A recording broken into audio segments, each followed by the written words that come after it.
Assalamualaikum warahmatullahi wabarakatuh. Bertemu lagi dengan Bapak Sonit Majaya dalam mata pelajaran sosiologi. Kali ini kita akan mulai mengenal apa itu sosiologi.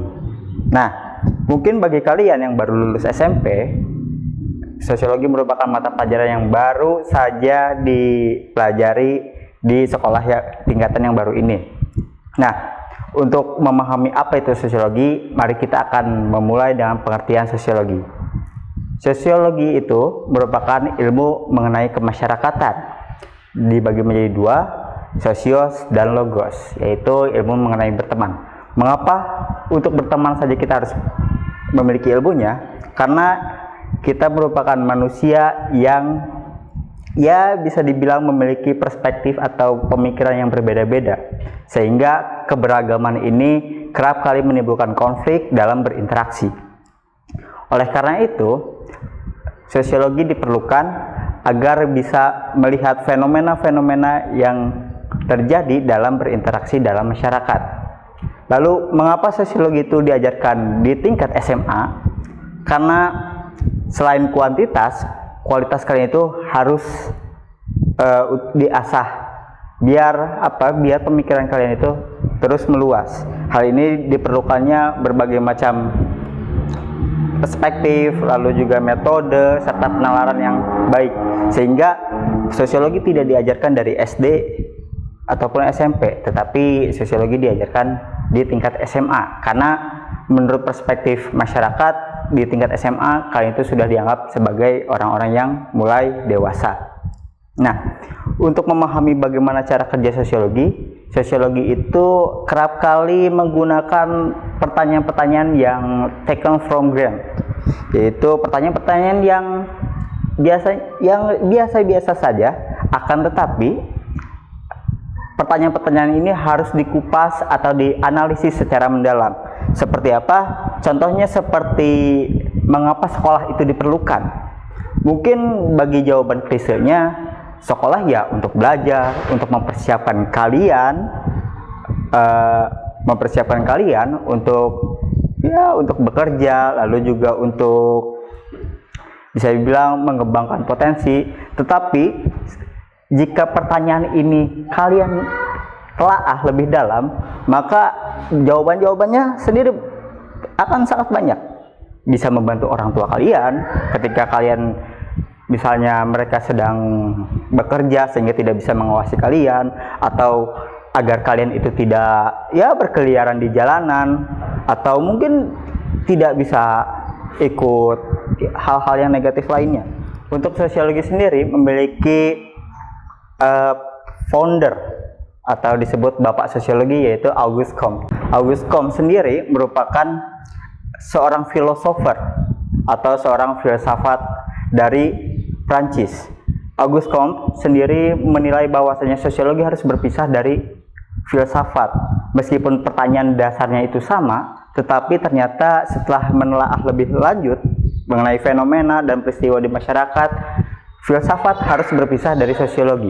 Oleh karena itu, sosiologi memiliki beberapa objek kajian keilmuan, seperti misalnya interaksi, di mana interaksi sesama manusia itu bisa berbeda mulai dari kebiasaan atau juga letak demografis. Ya, seperti demografis untuk kawasan Sunda misalnya.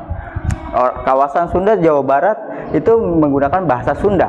Lalu juga Jawa Tengah dan Jawa Timur, meskipun sesama orang suku Jawa, tetapi tentu saja bagaimana mereka berinteraksi itu berbeda.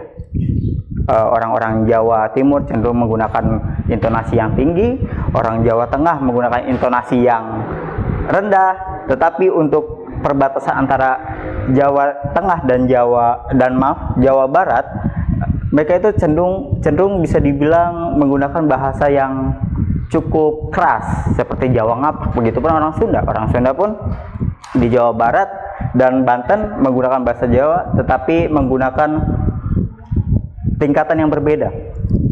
Lalu juga kajian sosiologi berikutnya adalah konflik. Ini bagian dari interaksi, akan tetapi tetap saja konflik memiliki kajian tersendiri. Seperti misalnya, mengapa terjadi konflik antara kalian dengan teman kalian, dengan orang tua kalian. Nanti akan dikaji penyebabnya apa, lalu juga bagaimana cara menanggulanginya. Selain itu, kajian sosiologi yang lain itu seperti fenomena-fenomena yang terjadi di masyarakat. Misalnya seperti penggunaan sosial media yang akhirnya menimbulkan istilah-istilah yang baru seperti netiquette. Netiquette itu etika dalam berinternet. Makanya kalian kalau misalnya membuat video TikTok yang aneh-aneh, siap-siap saja berhadapan dengan masyarakat ketika kalian itu melanggar norma dan nilai di masyarakat. Oke, selain itu objek-objek kajian sosiologi yang lain seperti misalnya human nature, yaitu sifat hakiki manusia, di mana kalian itu benar-benar mungkin bisa dibilang secara bahasa biasanya itu hak asasi manusia kalian sebagai anggota masyarakat, di mana kalian itu berhak untuk hidup, berhak untuk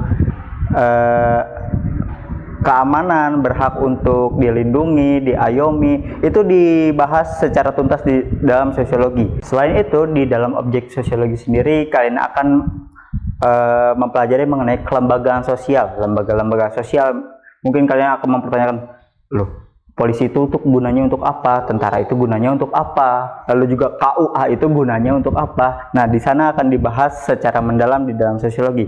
Selain itu, selain kelembagaan, mungkin lebih tepatnya ada lagi mengenai bagaimana cara kalian pola interaksi, yaitu seperti perubahan sosial dalam kehidupan kalian. Misalnya, ketika kalian itu biasanya berinteraksi dengan mengobrol secara langsung, sekarang ada teknologi sehingga menimbulkan perubahan-perubahan sosial yang akhirnya jika kalian itu berinteraksi secara jarak jauh sekalipun tidak membutuhkan waktu berhari-hari seperti mengirim surat, hanya cukup menggunakan WhatsApp saja itu sudah termasuk interaksi. Makanya kemarin pemerintah sendiri merevisi dari social distancing menjadi physical distancing. Mengapa? Karena bersosial itu tidak memiliki batasan-batasan tertentu. Oke, kita sudah mengenal sedikit mengenai sosiologi, maka kita akan mulai menjabarkan mengenai apa sih manfaat sosiologi sendiri. Yang pertama, sosiologi itu berguna untuk kita sebagai manusia mengetahui posisi kita di dalam masyarakat. Apakah kita berperilaku secara benar, baik itu secara norma maupun nilai, ataupun secara salah. Itu yang pertama. Lalu yang kedua, kita mulai mengenal bagaimana manusia-manusia di sekeliling kita. Apakah itu mulai dari keluarga kita, lalu juga tetangga-tetangga kita, bahkan ya yang berbentuk kelembagaan seperti teman-teman sekolah, lalu juga kelompok-kelompok sosial yang lain. Lalu yang ketiga, kita bisa mengendalikan perilaku kita maupun perilaku orang lain sesuai dengan norma dan nilai yang berlaku di tempat-tempat tertentu. Mengingat secara nilai dan norma sosial, setiap tempat memiliki ketentuan-ketentuan yang berbeda. Bagaimana kalau kalian bersikap di sekolah, lalu juga bagaimana kalau kalian bersikap di rumah, tentu saja berbeda. Selain itu, dengan sosiologi, kita bisa berpikir secara kritis, secara logis, menggunakan nalar yang baik, guna menghadapi gejala-gejala atau fenomena-fenomena masyarakat yang ada di sekitar kita, sehingga kita tidak menjadi orang yang ya bisa dibilang tidak beraturan atau mohon maaf disebutnya barbar. Oke, sekian dari saya untuk perkenalan sosiologi ini. Terima kasih. Wassalamualaikum warahmatullahi wabarakatuh.